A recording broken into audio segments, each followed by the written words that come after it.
Hi everyone. In today's tutorial, we will show you how to cancel an order in your Shopify store.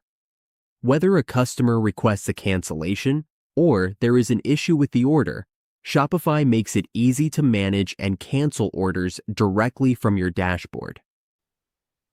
First, we need to go to the Orders section. As you can see here, we do not have any orders yet because we do not have a plan, so you will need to have a plan set up first. We only have an example here to show you what an order looks like. Once you are ready to cancel an order, just click on the customer's order.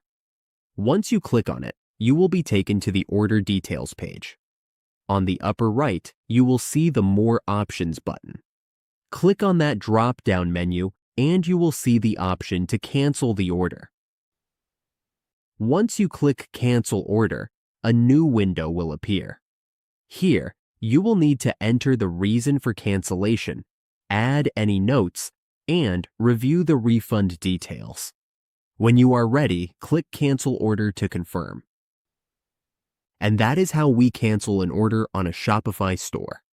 Keeping your orders well managed helps your store stay organized and creates a better experience for everyone.